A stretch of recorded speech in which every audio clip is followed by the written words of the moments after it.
کیا مولا علی رضی اللہ تعالیٰ عنہ کا گھوڑا یا تلوار آسمان سے نازل ہوئے تھے؟ کیا شیعہ کا یہ موقف صحیح ہے؟ بالکل جھوٹا موقف ہے جی، اگر کسی شیعہ کا ہے یہ موقف۔ ویسے تو ایسے بھی اسمان تو ہی نازل ہوئے ہیں، ٹھیک ہے، ہمارا رزق بھی اسمان سے قرآن سے آتا ہے کہ نازل ہوا ہے، وہ اللہ کے پاس ہے، انا للہ و انا الیہ راجعون، سارے اسمان سے ہی آئے ہیں، اللہ کی طرف لوٹ کے جانا ہے۔ باقی اس کو کوئی معجزے کے طور پہ کہنا کہ مولا علی کی تلوار یا گھوڑا وہ آسمان سے آیا تھا، وہ تو ہمارے محبوب صلی اللہ علیہ وآلہ وسلم کی مبارک تلوار اور گھوڑا وہ بھی آسمان سے نہیں آیا تھا، اسی زمین سے ہی تھا۔ باقی نسبت تو آپ ضرور محبت کریں، ہم تو کہتے ہیں کہ نبی علیہ السلام کی جتنی چیزیں ہیں اگر صحیح تبرکات ہوں، وہ تو صحیح بخاری میں ہے کہ نبی علیہ السلام کا ایک مبارک کرتا تھا جو ام سلمہ نے حضور کی وفات کے بعد نکالا اور کہا یہ حضور کا کرتا ہے، جس پہ کڑھائی ہوئی تھی، یہاں پہ بھی ریشم کی، 4 انگلی تک، صحیح مسلم میں اجازت ہے، آپ ریشم کی کڑھائی بھی کرا سکتے ہیں، 4 انگلی سے زیادہ چوڑی نہ ہو۔ اور ام سلمہ کہتی ہیں ہم اس کا دھون مریضوں کو شفا کے لیے پلاتے ہیں۔ اس طرح صحیح مسلم میں آتا ہے کہ نبی علیہ السلام کی بیوی نے جو ہے وہ بال مبارک حضور کا نکالا، ایک جو ان کے پاس تھا محفوظ، اس کا دھون بھی مریضوں کو شفا کے لیے۔ حضور کے تبرکات کا وسیلہ میرا 43 نمبر لیکچر دیکھ لیں، وسیلہ اور توسل پہ۔ حضور کی نسبت کی جو چیزیں وہ تو ہم الحمدللہ مانتے ہیں، اس میں تو کوئی شک نہیں ہے۔ آپ صلی اللہ علیہ وسلم کی مبارک تلوار بھی تھی ایک، مولا علی کی تلوار کا ذکر ہوا ہے تو مولا علی تو پھر بعد میں حضور کی تلوار استعمال کرتے تھے۔ جنگ جمل صفین نہروان حضور کی تلوار سے لڑی ہے مولا علی نے۔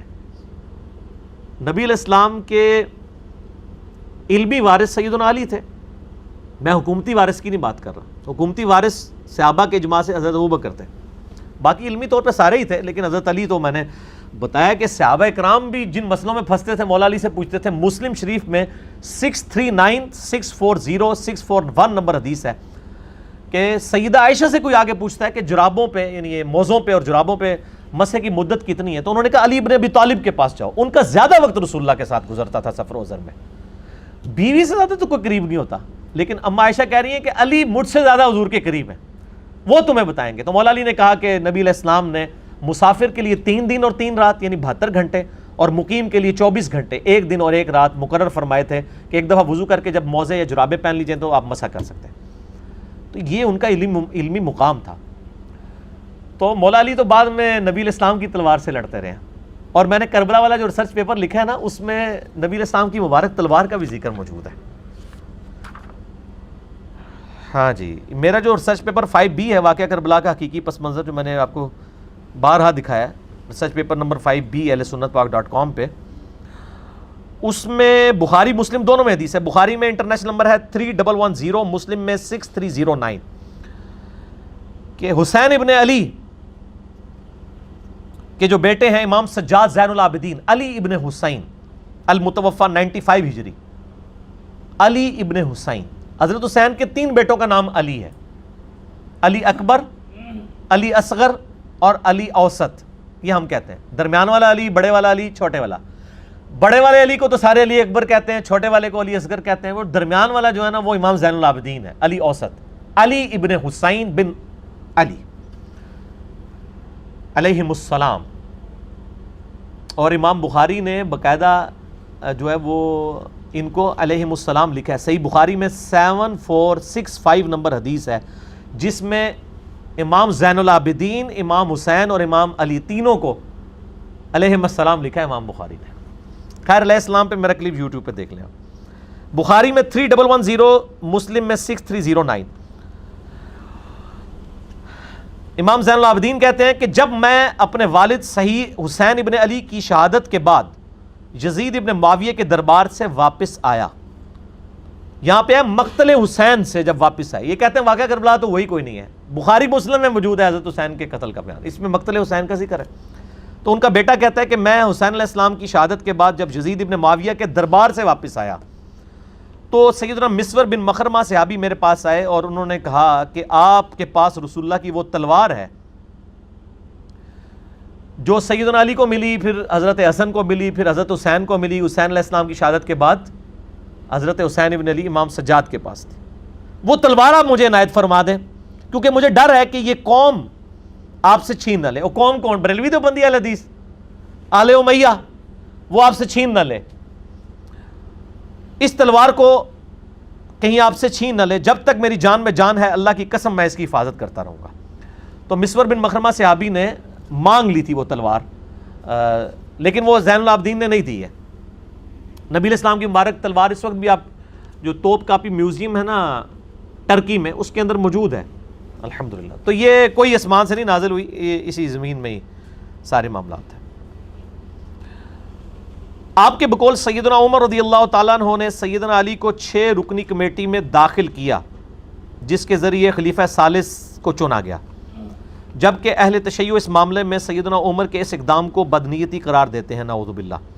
ان کے مطابق مولا علی کو ڈائریکٹ ہی نامزد کر دینا چاہیے تھا۔ میرے بھائی یہ بدنیتی قطعاً نہیں تھی، صحیح بخاری میں موجود ہے کہ یہ میں نے ریسرچ پیپر جو واقعہ کربلا والا ہے نا، واقعہ کربلا کا حقیقی پس منظر 72 صحیح الاسناد حدیث کی روشنی میں، جس میں 200 روایتیں ہیں، اکثر بخاری اور مسلم سے ہیں، اس میں بھی میں نے یہ حدیث ڈالی ہوئی ہے۔ بخاری میں ہے 3700 اور ایک اس کا طریق بخاری میں ہے 7207، جس میں حضرت عثمان کس طرح منتخب ہوئے وہ ڈیٹیل موجود ہے۔ یہ ذرا دکھا دیں جی دوبارہ ان کو واقعہ کربلا والا سچ پیپر، یہ عربی میں بھی ہے، اردو میں بھی ہے، ہندی میں بھی ہے اور انگلش کے اندر بھی ہے، انشاءاللہ فارسی میں بھی آ جائے گا، فری ڈاؤن لوڈ کر سکتے ہیں۔ اور اگر ڈاک کے ذریعے منگوانا ہے عثمان بھائی کو کال کریں 032159000162، فری آ جائے گا آپ کے گھر۔ اس میں موجود ہے بخاری میں 3700 اور 7207 کہ 6 رکنی کمیٹی جو سیدنا عمر نے وفات کے دنوں میں بنائی۔ ایک طریق میں آتا ہے کہ انہوں نے نام لیا علی، عثمان، طلحہ، زبیر، عبد الرحمن بن عوف اور سعد ابن ابی وقاص، 6۔ ایک میں حضرت علی کا نام پہلے ہے، ایک میں حضرت عثمان کا نام پہلے ہے۔ 6 رکنی کمیٹی بنائی۔ اس سے پہلے جو آپ اس پوری ڈیٹیل حدیث کو پڑھیں تو عبداللہ بن عمر کہتے ہیں کہ لوگوں نے حضرت عثمان سے کہا اپنا خلیفہ نامزد کریں، حضرت عمر سے، تو حضرت عمر نے کہا اگر میں خلیفہ نامزد کرتا ہوں تو میں اس شخص کی سنت پہ عمل کرتا ہوں جو مجھ سے بہتر ہے، یعنی سیدنا ابو بکر، اور میں اگر خلیفہ نامزد نہیں کرتا تو میں اس شخص کی سنت پہ عمل کرتا ہوں جو ہم سب سے بہتر ہیں، یعنی نبی صلی اللہ علیہ وآلہ وسلم۔ تو عبداللہ بن عمر کہتے ہیں جب یہ بات حضرت عمر نے کی تو میں سمجھ گیا کہ اب وہ اپنا خلیفہ کسی کو نامزد نہیں کریں گے، کیونکہ حضرت عمر کوشش کرتے تھے کہ وہ نبی کے طریقے کے اوپر چلیں۔ ویسے حضرت ابوبکر نے بھی کوئی دھونس نہیں کی تھی، صحابہ سے مشورہ لیا تھا، لیکن وہ ذرا ڈیفرنٹ تھا، یعنی نامزد کیا اور ظاہر ہے کہ حضرت عمر کے لیول کا کوئی بندہ نہیں تھا، سب نے ایکسیپٹ کر لیا۔ لیکن حضرت عمر اس سے بھی ایک سٹیپ آگے گئے، انہوں نے نامزد بھی نہیں کیا کسی کو، اور کہا کہ 6 رکنی کمیٹی بنا رہا ہوں، اور اس میں الفاظ ہے کہ یہ وہ 6 بندے ہیں جن سے نبی علیہ السلام وفات تک راضی رہے۔ ٹھیک ہے، تو اس لیے ووٹنگ کی ضرورت نہیں تھی، جب نبی انڈورس کر دے پھر ووٹنگ کی ضرورت نہیں رہتی۔ اور وہ اشرم وشرا والے تھے 6 کا، علی، عثمان، طلحہ، زبیر، عبد الرحمن بن عوف اور سعد ابن ابی وقاص۔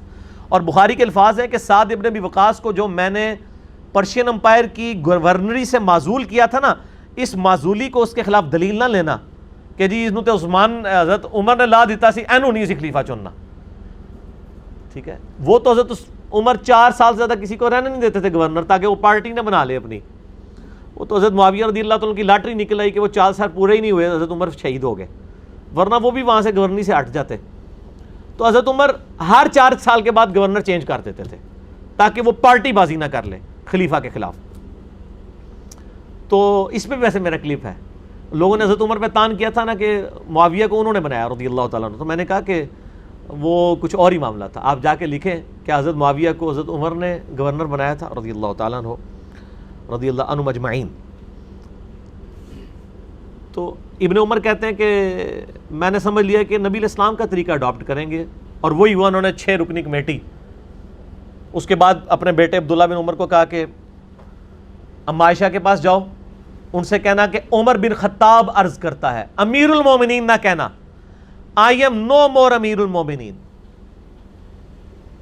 کہیں میرے اس امیر کے حکم اولی الامر منکم کے تحت، یعنی اس کو حکم نہ امیر المومنین کا مان کے اما عائشہ مجبور ہو جائیں۔ ان سے کہو کہ عمر اپنے 2 ساتھیوں کے ساتھ دفن ہونا چاہتا ہے۔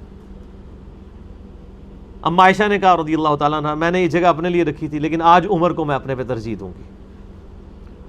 تو پھر وہ 7 دفن کیے گئے۔ اے کنڈی کھلنے والا واقعہ جھوٹا جے، یہ حضرت ابوبکر نے کہا میری یہ رکھ دینا، میں وہ کنڈی کھل جائے گی، تو جھوٹ ہے۔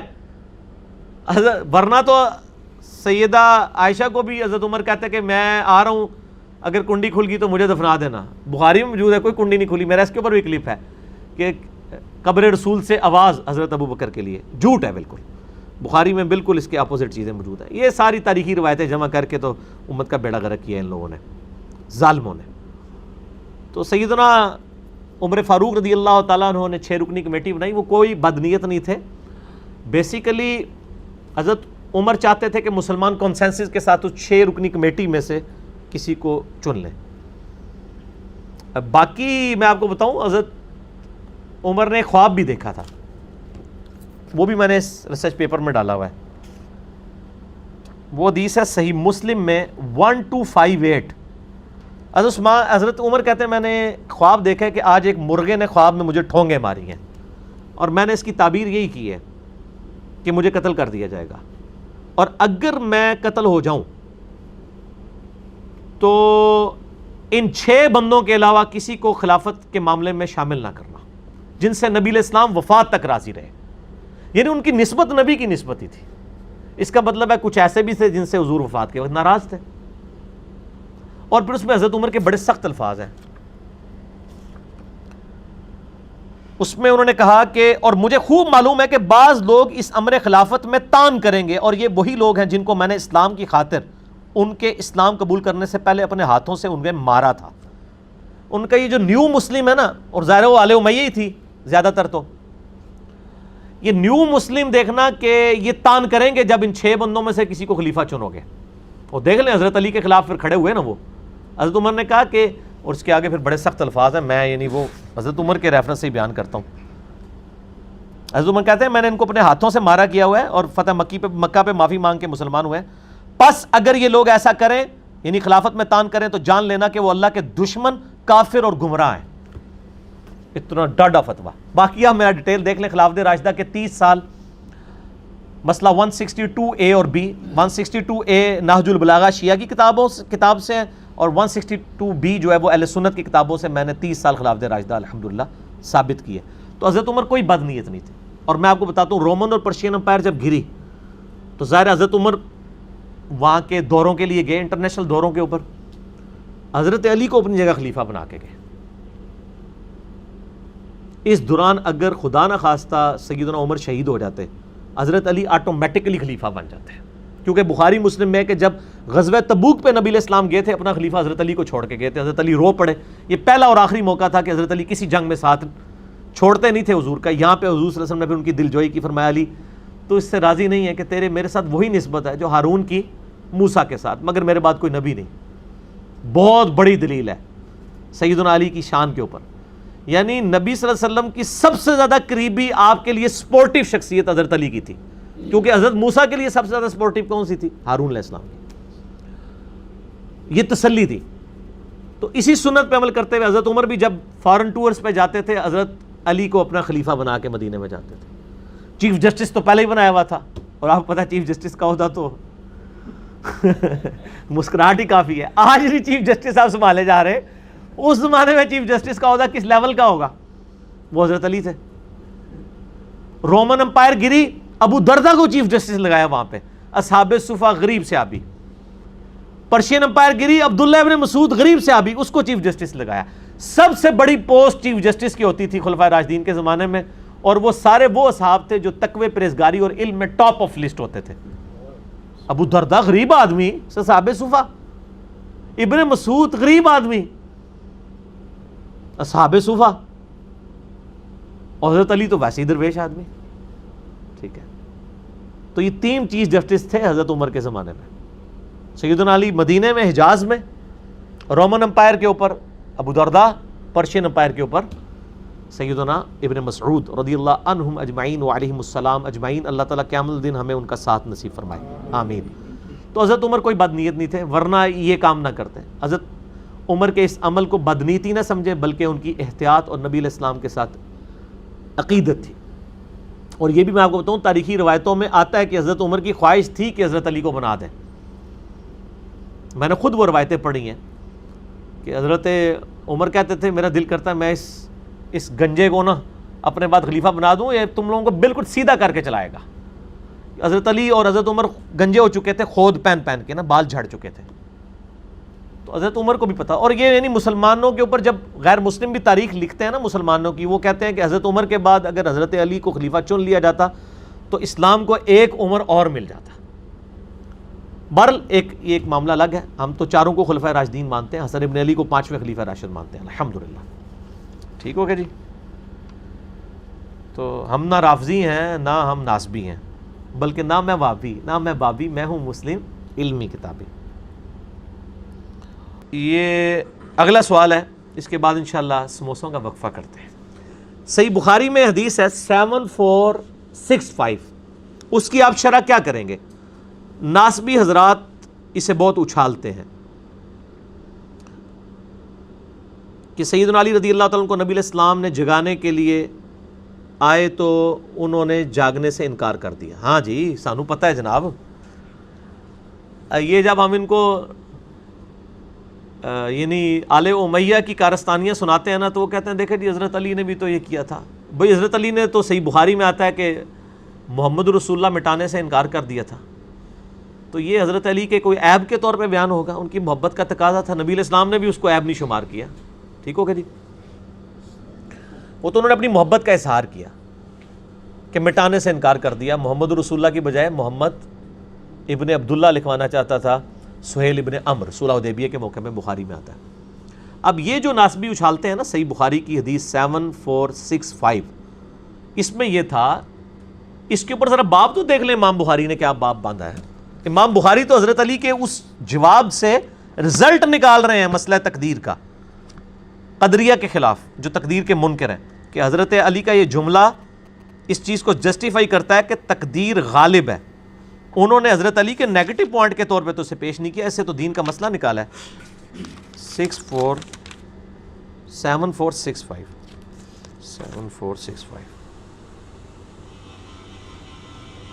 ہاں جی.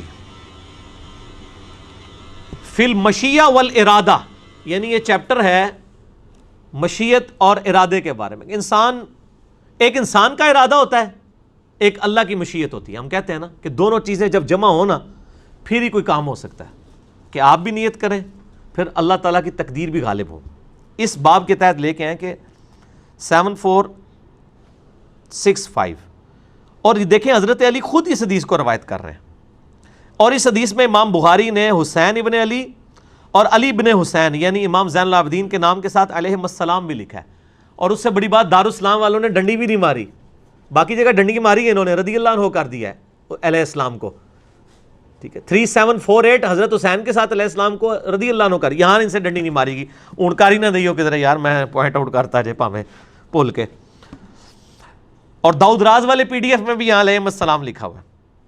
حضرت علی خود روایت کر رہے ہیں کہ ایک دن نبی علیہ السلام میرے اور فاطمہ کے پاس آئے، تہجد کا وقت تھا، اور ندا دی کہ تم لوگ اٹھ کے نفلی نماز کیوں نہیں پڑھتے. بھئی نفلی نماز پڑھنے کے اوپر کسی کے اوپر کوئی قدغن لگائی جا سکتی ہے؟ اللہ کے نبی بھی شریعت ساز تو نہیں ہے نا. ٹھیک ہے نا. جیسا کہ بخاری میں آتا ہے ایک عورت تھی، وہ اس کا خاوند آزاد ہو گیا اور وہ ابھی تک غلام تھی. اب جب عورت آزاد ہو گئی اور خاوند غلام تھا، صحیح بخاری میں آتا ہے، اس کا رول یہ ہے کہ اگر خاوند جب تک آزاد نہ ہو نا تو عورت کی مرضی ہے کہ وہ نکاح تنسیخ کروا سکتی ہے. ٹھیک ہو گیا.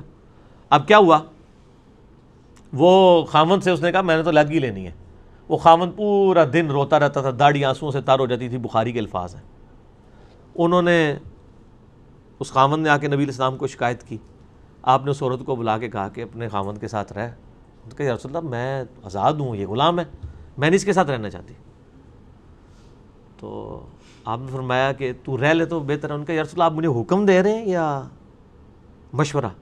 کہا نہیں میں مشورہ ہی دے رہا ہوں، حکم تو میں نہیں دے سکتا، اللہ کی شریعت تو نہیں بدل سکتے نا. تو ان کا میں نہیں مانتی. آج یہ باتیں کرے تو کہتے ہیں گستاخ ہو گیا. کسی نے گستاخ نہیں کہا. تو نبی شریعت ساز نہیں ہوتا، نبی شریعت پہنچانے والا ہوتا ہے. یا کسی معاملے میں کوئی حکم فرمائے اللہ انڈورس کر دیتا. جیسے فرمایا کہ مجھے امت کا خیال نہ ہوتا میں مسواک کا حکم دے دیتا. اگر آپ حکم دے دیتے اللہ انڈورس کر دیتا، شریعت بن جانی تھی. یہاں پہ بھی دیکھیں حضرت علی خود روایت کر رہے ہیں، چھپا نہیں رہے. کہتے ہیں میرے پاس آئے اور کہا تم اٹھ کے تہجد کی نماز کیوں نہیں پڑھتے؟ تو حضرت علی نے پھر جواب میں کہا کہ یا رسول اللہ وسلم انما انفسنا بید اللہ، بے شک ہماری جانیں جو ہیں وہ تو اللہ کے قبضے میں ہے، اگر اللہ تعالیٰ چاہے گا تو ہمیں اٹھا دے گا. ٹھیک ہے. تو نبی علیہ السلام فانصرف رسول اللہ صلی اللہ علیہ وآلہ وسلم، آپ صلی اللہ علیہ وسلم وہاں سے چلے گئے، اور حضرت علی کہتے ہیں ہم سے حضور نے کچھ نہیں اس کے جواب میں کہا. ٹھیک ہے. جاتے ہوئے آپ نے خود کلامی کرتے ہوئے اپنے آپ سے بات کی، اور آپ صلی اللہ علیہ وسلم نے کہا وقال الانسان اکثر شیء جدلا، اور اپنی یعنی ران کے اوپر یوں ہاتھ مارا یوں پٹ پہ، اور کہا انسان بڑا جھگڑالو ہے. یعنی انسان جو ہے وہ ایسی بات کرتا ہے، یعنی انسان کی نیچر کے اندر ہے کہ وہ اپنے لیے کوئی ایک اسکیپ روٹ تلاش کرتا ہے. تو اس میں تو کوئی ایسا مسئلہ نہیں ہے، اس میں حضرت علی کی کوئی تنقیص نہیں ہے. کوئی فجر کی نماز کے لیے تو اٹھانے نہیں آئے تھے، تہجد کے لیے آئے تھے. تو انہوں نے اپنا شرعی حق استعمال کیا، نبی علیہ السلام نے اس پہ کمنٹس کر دیے کہ انسان جو ہے نا وہ اپنا شرعی حق کس طریقے سے استعمال کرتا ہے، جھگڑا کر لیتا ہے. اگر یہ کوئی خلاف شرع بات ہوتی تو نبی پہ واجب ہوتا ہے وہ اسی ٹائم ٹوک دیا کرتے تھے. حضرت علی کے الفاظ ہیں مجھے نبی نے کچھ نہیں کہا. انہوں نے آپس میں بات کی کہ یہ یعنی حضرت علی نے جو جواب دیا انہوں نے اپنے لیے ایک ایکسکیوز بیان کر دیا، جو لیم ایکسکیوز نہیں تھا، بالکل صحیح ایکسکیوز تھا. اور اس سے امام بخاری نے قدریہ والا جواب تلاش کیا. اس میں حضرت علی کی کوئی تنقیص نہیں آئی ہے کہ حضرت علی رضی اللہ عنہ نے نبی علیہ السلام کی نافرمانی کی، نعوذ باللہ. یہ تو کوئی ایسا مسئلہ نہیں، تو نفلی عبادت تھی، اس کے اوپر تو نبی علیہ السلام خود قدغن نہیں لگا سکتے تھے. ٹھیک ہے. اور جہاں قدغن لگانی ہوتی تھی وہاں پر سخت الفاظ میں ہوتی تھی، جیسا کہ بخاری مسلم میں آتا ہے کہ نبی علیہ السلام کو پتہ چلا کہ ابو جہل کی بیٹی کے ساتھ حضرت علی نکاح کرنے لگے ہیں. تو آپ نے فرمایا کہ اللہ کے نبی کی بیٹی اور دشمن کی بیٹی ایک جگہ جمع نہیں ہو سکتی. حالانکہ حضرت علی کہہ سکتے تھے یا رسول اللہ صلی اللہ علیہ وسلم اللہ نے 4 شادیوں کی اجازت دی ہوئی ہے، لیکن ان کو پتا تھا نہیں میرا عام سٹیٹس نہیں ہے، میں داماد رسول ہوں اور آل رسول مجھ سے چلنی ہے. اور پھر آپ نے فرمایا کہ اے علی جس نے فاطمہ کو تکلیف دی، فاطمہ میرے جگر کا ٹکڑا ہے، جس نے اسے تکلیف دی اس نے مجھے تکلیف دی. ٹھیک ہے نا جی.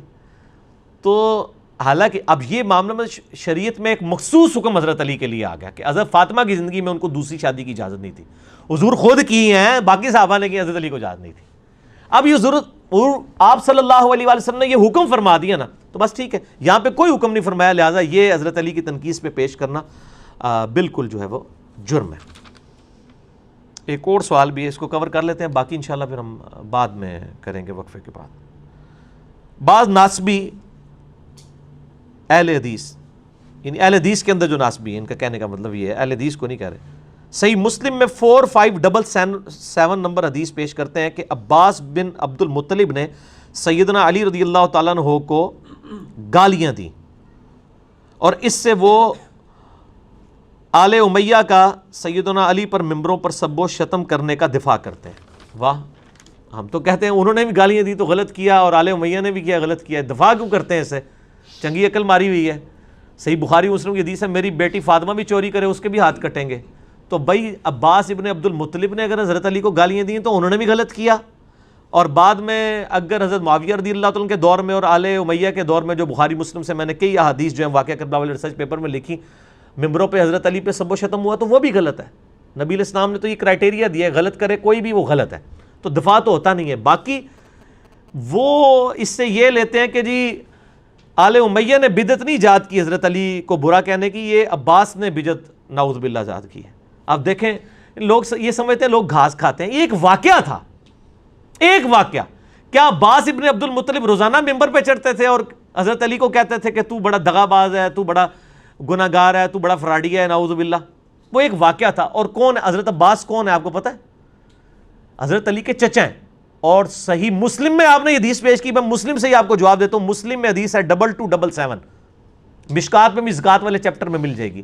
حضرت عباس کی زکات کا جب معاملہ آیا تو نبی علیہ السلام نے حضرت عمر کو کہا کہ عباس کی زکات میں دوں گا. عمر تجھے نہیں پتا چچا باپ کی مثل ہوتا ہے، چچا باپ کی مثل ہوتا ہے. تو حضرت عباس حضرت علی کے کیا لگے؟ باپ.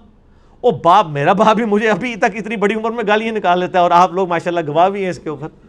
ٹھیک ہے نا. وہ غصے میں مطلب باپ اور بیٹے کا تو رشتہ ہی کچھ اور ہوتا ہے. ٹھیک ہو گیا جی. تو اس طرح کی بات نہیں کرنی چاہیے. یعنی حضرت عباس نے اگر حضرت علی کو کہہ دیا تو ایک واقعہ تھا نا، ہو گیا، ختم ہو گیا. یہ تو نہیں تھا کہ ہر جمعے میں ہر عید کے خطبے میں علی پر لعنت، علی سے محبت کرنے والوں پہ لعنت، نعوذ باللہ من ذالک. صحیح مسلم میں آپ حدیثیں کھول کے دیکھ لیں، یہ ممبروں پہ کہلوایا جاتا تھا. صحیح مسلم میں 6229 نمبر حدیث ہے اور میں نے وہ ایک لیکچر ریکارڈ کرایا ہے، رپلائی ٹو الیاس قادری آن حضرت معاویہ رضی اللہ تعالیٰ عنہ، اس میں آپ دیکھ لیں، میرا واقعہ کربلا والا ریسرچ پیپر پڑھ لیں، اس سے دفاع نہیں ہوگا۔ اور پھر اس میں ایک سٹیپ آگے جائیں، صحیح بخاری میں 1393 نمبر حدیث ہے، اما عائشہ کہتی ہیں رضی اللہ تعالیٰ عنہ، نبی علیہ السلام نے فرمایا مردوں کو گالی مت دو، وہ اپنے انجام کو پہنچ چکے ہیں، اگر اچھے اعمال کیے تھے تو اچھے انجام کو، برے اعمال کیے تو برے انجام کو۔ جو مر جائے نا اس کو آپ گالی نہیں دے سکتے، البتہ کسی مرے ہوئے بندے کی غلطی ہائی لائٹ ہو سکتی ہے اس حوالے سے جس سے امت کو نقصان ہو رہا ہو، اس پہ لعنت نہ کریں، اس پہ گالی گلوچ نہ کریں۔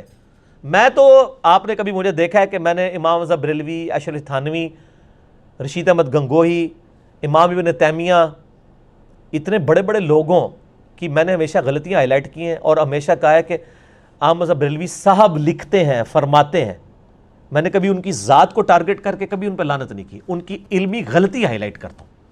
وہ تو قرآن میں حضرت یوسف علیہ السلام کے بھائیوں کی بھی غلطی ہائی لائٹ ہوئی ہے، سب سے بڑھ کے حضرت آدم کی ہوئی ہے، اور قرآن میں سورۃ الاعراف میں آیا کہ اے اولاد آدم، ہم حضرت آدم کی غلطی تمہیں اس لیے بیان کر رہے ہیں تاکہ تمہارے ماں باپ کو جس طرح ورگلایا تھا شیطان نے، تمہیں نہ ورگلا دے۔ تو اس طریقے سے اسلامی نظام حکومت میں خلافت کے قیام کے دوران ٹوٹی کمند کہاں سے خلافت راشدہ ختم ہوئی، کس طرح ملوکیت میں بدلی، یہ ٹاپک مولانا مودودی نے بھی خلافت و ملوکیت میں لکھا، یہی ریسرچ پیپر میں ہم نے 200 حدیث بخاری مسلم سے اکثر حدیث ہیں اسے جسٹیفائی کیا۔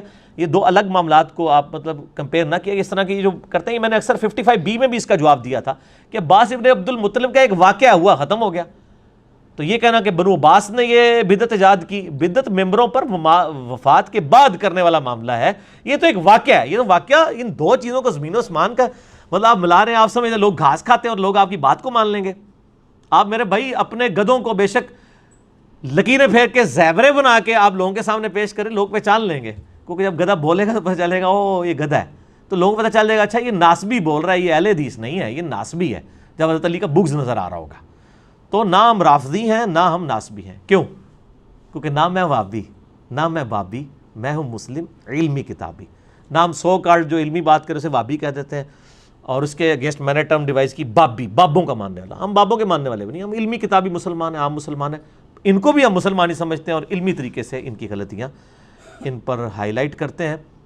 میرا خیال ہے کافی سوالات ہو گئے ہیں، اب اس سے زیادہ میں نے کیا تو میں تھک جاؤں گا۔ اور عثمان بھائی سموسے بھی لے آئے ہیں، سموسے کھائیں، چائے پئیں اور کرو کری چلو، ٹھیک ہے جی۔ اللہ تعالیٰ سے دعا ہے جو حق بات میں نے کہی اللہ تعالیٰ ہمارے دلوں میں راسخ فرمائے، اگر جذبات میں میرے منہ سے کوئی غلط بات نکل گئی تو اللہ تعالیٰ ہمارے دلوں سے ہی معاف کر دے، ہمیں کتاب و سنت کی تعلیمات پر عمل کر کے دوسرے بھائیوں تک پہنچانے کی توفیق عطا فرمائے۔